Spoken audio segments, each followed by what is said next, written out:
Hello, welcome to Gunavansh kitchen lab. ಇವತ್ತು ನಾನು ತೋರಿಸ್ತಾ ಇರೋಂತಹ ರೆಸಿಪಿ ಅವಲಕ್ಕಿ ಖಾರದ ಹೋಳಿಗೆ.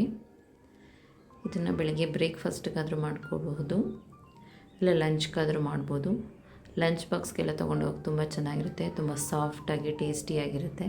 ಅವಲಕ್ಕಿ ಖಾರದ ಹೋಳಿಗೆ ಮಾಡೋದಕ್ಕೆ ಮೊದಲನೇದಾಗಿ ಒಂದು ಹಿಟ್ಟು ಕಲಿಸ್ಕೋಬೇಕು. ಮಾಮೂಲಿ ಹೋಳಿಗೆಗೆ ಹಿಟ್ಟು ಹೇಗೆ ಕಲಿಸ್ಕೋತೀವೋ ಹಾಗೆ. ನಾನು ಇಲ್ಲಿ ಒಂದು 2.5 ಕಪ್ಪಷ್ಟು ಮೈದಾ ಹಿಟ್ಟು ತಗೋತಾ ಇದ್ದೀನಿ. ಹಾಗೆ ಒಂದು ಅರ್ಧ ಕಪ್ಪಷ್ಟು ಚಿರೋಟಿ ರವೆ ಹಾಕೋತಾ ಇದ್ದೀನಿ. ಅದಕ್ಕೆ ರುಚಿಗೆ ಅಷ್ಟು ಉಪ್ಪು, ಹಾಗೆ ಎಣ್ಣೆ,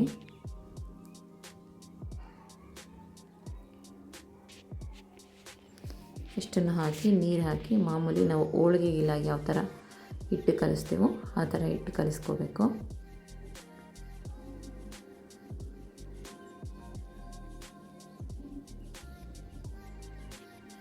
ಹೋಳಿಗೆ ಅಂದರೆ ಬರೀ ಸ್ವೀಟೇ ಇಲ್ಲ, ಈ ಥರ ಖಾರದ ಹೋಳಿಗೆನೂ ಇರುತ್ತೆ.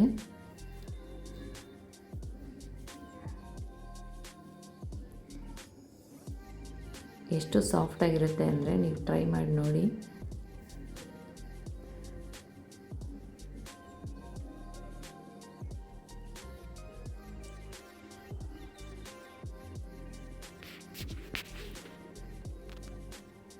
ತುಂಬ ಗಟ್ಟಿನೂ ಅಲ್ಲ, ತುಂಬ ಸಾಫ್ಟು ಅಲ್ಲ.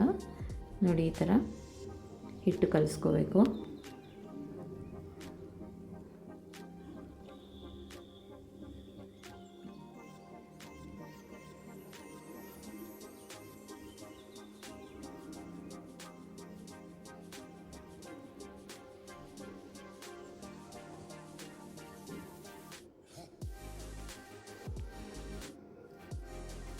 ನೋಡಿ, ಈಗಂದರೆ ಬೀಳ್ತಾ ಇದೆ.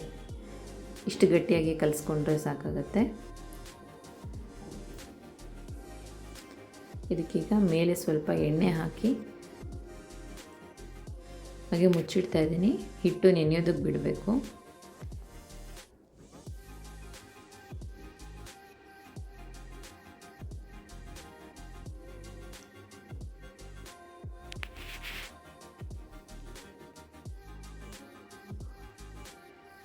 ಈಗ ಸ್ಟಫಿಂಗ್ ರೆಡಿ ಮಾಡ್ಕೋಬೇಕು. ಹೂರಣ ರೆಡಿ ಮಾಡ್ಕೊಳ್ಳೋದಕ್ಕೆ ಅವಲಕ್ಕಿ, ಗಟ್ಟಿ ಅವಲಕ್ಕಿ ಅಥವಾ ಮೀಡಿಯಮ್ ಅವಲಕ್ಕಿ ಯಾವುದಾದ್ರೂ ತೊಗೊಳ್ಳಿ.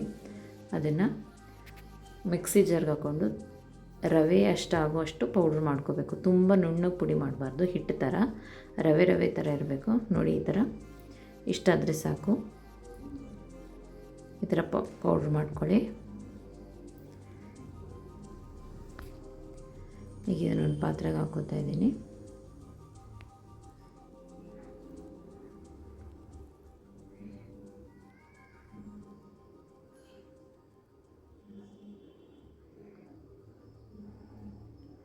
ನೋಡಿ, ಈ ಥರ ರವೆ ಥರ ಇದ್ದರೆ ಸಾಕು.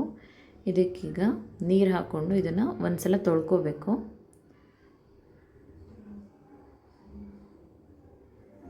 ನೀರು ಹಾಕಿದ ತಕ್ಷಣ ಅವಲಕ್ಕಿ ಎಲ್ಲ ನೀರು ಎಳ್ಕೊಳ್ಳುತ್ತೆ. ಸ್ವಲ್ಪ ಜಾಸ್ತಿ ನೀರು ಹಾಕಿ ಒಂದ್ಸಲ ಮಿಕ್ಸ್ ಮಾಡಿ ವಾಶ್ ಮಾಡಿ.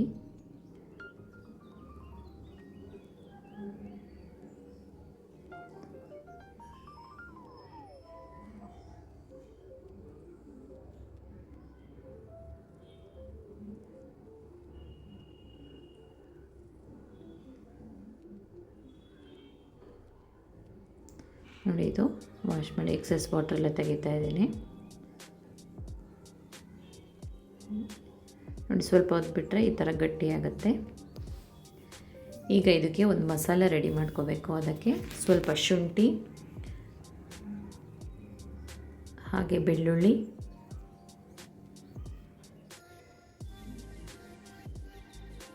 ಹಸಿಮೆಣಸಿನ್ಕಾಯಿ ಒಂದು 5 ಹಾಕ್ಕೋತಾ ಇದ್ದೀನಿ. ಹಾಗೆ ಹಸಿ ತೆಂಗಿನಕಾಯಿ ತುರಿ, ಕೊತ್ತಂಬರಿ ಸೊಪ್ಪು, ಹಾಗೆ ಕರಿಬೇವು, ಜೀರಿಗೆ ಹಾಕೋದ್ರಿಂದ ಇದು ಒಳ್ಳೆ ಟೇಸ್ಟ್ ಸಿಗುತ್ತೆ. ಹಾಗೆ ರುಚಿಗೆ ತಕ್ಕಷ್ಟು ಉಪ್ಪು. ಇಷ್ಟನ್ನು ಸ್ವಲ್ಪ ನೀರು ಹಾಕಿ ನುಣ್ಣಗೆ ರುಬ್ಕೋಬೇಕು. ನೋಡಿ ಈ ಥರ ನುಣ್ಣಗೆ ರುಬ್ಕೋಬೇಕು. ಈ ರುಬ್ಬಿರೋ ಅಂಥ ಮಸಾಲನ ಈಗ ಪುಡಿ ಮಾಡಿ ತೊಳೆದಿಟ್ಕೊಂಡಿರೋಂತಹ ಅವಲಕ್ಕಿಗೆ ಹಾಕ್ಕೋಬೇಕು. ನೋಡಿ ಅವಲಕ್ಕಿಗೆ ನೀಟಾಗಿ ಮಸಾಲೆ ಎಲ್ಲ ಹೊಂದ್ಕೊಳ್ಳೋ ಥರ ಕೈಯಲ್ಲೇ ಕಲಿಸ್ಬೇಕು. ನೋಡಿ ಹೀಗೆ ಇದು ಹೂರಣ ಈಗ ಉಂಡೆ ಮಾಡಿದ್ರೆ ಉಂಡೆ ಆಗ್ತಾಯಿದೆ ನೋಡಿ, ಈ ಹದದಲ್ಲಿರಬೇಕು. ಇದು ಮಸಾಲೆ ಸ್ಟಫಿಂಗ್ ರೆಡಿಯಾಗಿದೆ. ಈಗ ಮೈದಾ ಹಿಟ್ಟು ನೆನೆಸೋಕೆ ಇಟ್ಟಿದ್ವಲ್ಲ ಅದು ಹೇಗಾಗಿದೆ ಅಂತ ನೋಡೋಣ. ಈ ಹಿಟ್ಟನ್ನು ಈಗ ಕೌಂಟರ್ ಟಾಪ್ ಮೇಲೆ ಹಾಕ್ಕೊಂಡು ಒಂದ್ಸಲ ಚೆನ್ನಾಗಿ ಕೈಯಲ್ಲಿ ಚೆನ್ನಾಗಿ ನಾದಿ ಕಲಿಸ್ಕೋಬೇಕು. ಈಗ ಮಾಡೋದ್ರಿಂದ ಜಿಗಿ ಚೆನ್ನಾಗಿ ಬರುತ್ತೆ. ಸ್ವಲ್ಪ ಹಿಟ್ಟು ತೊಗೊಂಡು ಮಾಮೂಲಿ ಹೋಳಿಗೆಗೆ ಯಾವ ಥರ ತೊಗೋತೀವೋ ಹಾಗೆ ಕಣ್ಕ ತೊಗೊಂಡು ಸ್ಟಫಿಂಗ್ ತೊಗೊಂಡು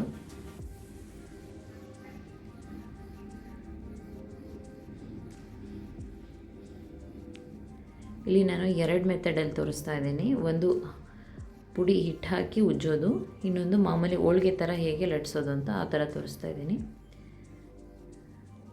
ನಿಮಗೆ ಯಾವುದು ಈಸಿ ಅನ್ನುತ್ತೋ ಆ ಥರ ಮಾಡ್ಕೋಬೋದು. ಮಾಮೂಲಿ ಹೋಳಿಗೆನ ಯಾವ ಥರ ಫಿಲ್ ಮಾಡ್ತೀವೋ ಆ ಥರ ಫಿಲ್ ಮಾಡ್ಕೋಬೇಕು.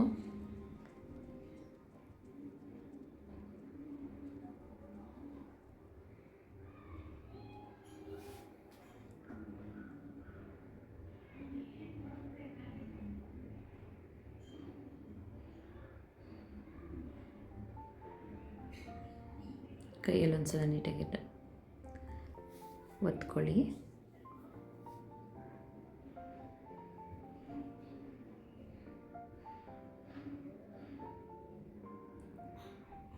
ಈಗ ಸ್ವಲ್ಪ ಮೈದಾ ಹಿಟ್ಟು ಹಾಕೋತಾ ಇದ್ದೀನಿ. ಮೈದಾ ಹಿಟ್ಟು ಹಾಕಿ ಉಜ್ಜೋದು, ಮಾಮೂಲಿ ಚಪಾತಿ ರೊಟ್ಟಿ ಉಜ್ಜೋ ಥರ ಸ್ವಲ್ಪ ಕಮ್ಮಿ ಪ್ರೆಷರ್ ಹಾಕಿ ಲಟ್ಟಿಸ್ಕೋಬೋದು. ಇದನ್ನು ನೋಡಿ ನೀಟಾಗಿ ಬರುತ್ತೆ.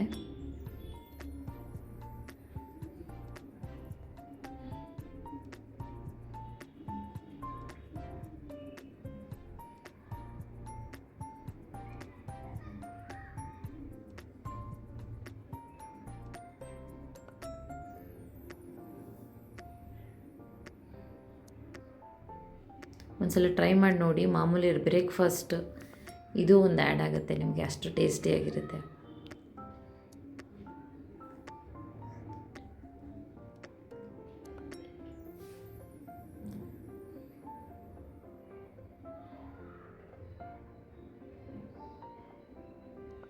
ನೋಡಿ ಎಷ್ಟು ತೆಳ್ಳಗೆ ಬೇಕಾದರೂ ಲಟ್ಟಿಸ್ಬೋದು.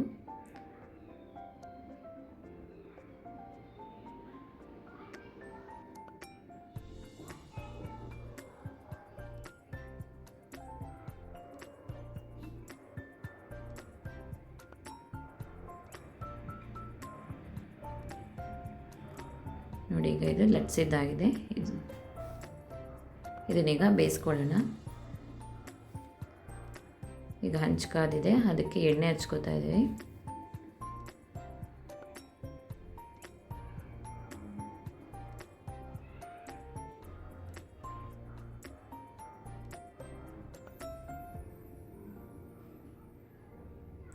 ಎಣ್ಣೆ ಹಾಕಿ 2 ಕಡೆ ನೀಟಾಗಿ ಬೇಯಿಸ್ಕೋಬೇಕು.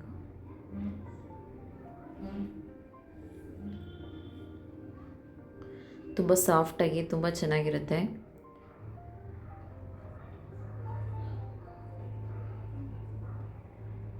ಯಾವಾಗಲೂ ಒಂದೇ ಥರ ಬ್ರೇಕ್ಫಾಸ್ಟ್ ಅಥವಾ ಲಂಚ್ ಬಾಕ್ಸ್ ಮಾಡ್ಕೊಳ್ಳೋ ಬದಲು ಈ ಥರ ಮಾಡ್ತಾಯಿದ್ರೆ ತಿನ್ನೋದಕ್ಕೂ ತುಂಬ ಚೆನ್ನಾಗಿ ಅನಿಸುತ್ತೆ.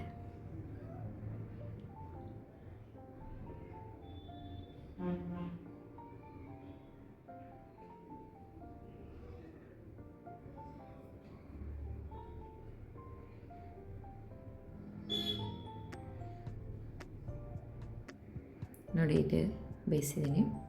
ಈಗ ಇನ್ನೊಂದು ಮೆಥಡು, ಮಾಮೂಲಿ ಹೋಳಿಗೆ ಹೇಗೆ ಪೇಪರಲ್ಲಿ ಲಟ್ಟಿಸ್ಕೋತೀವೋ ಆ ಥರ ಮಾಡಿ ತೋರಿಸ್ತಾ ಇದ್ದೀನಿ.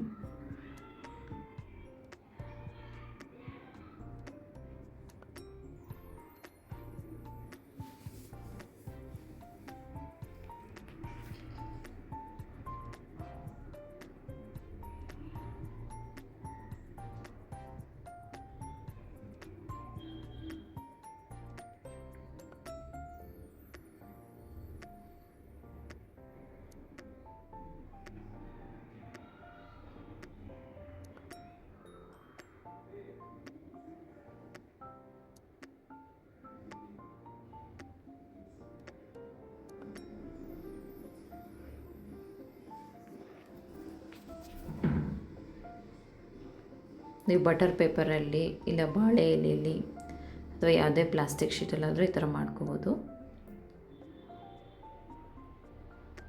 ನೋಡಿ, ನೀವು ಎಷ್ಟು ತೆಳ್ಳಗೆ ಮಾಡಿದ್ರೂ ಅದು ಎಕ್ಸ್ಪೆಂಡ್ ಆಗ್ತಾಯಿದೆ.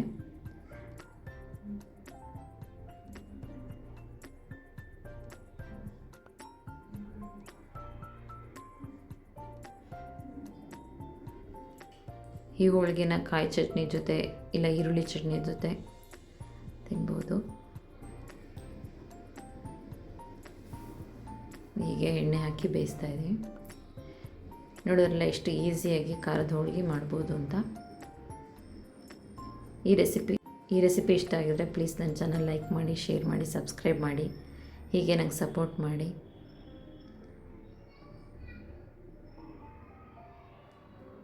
ಧನ್ಯವಾದಗಳು.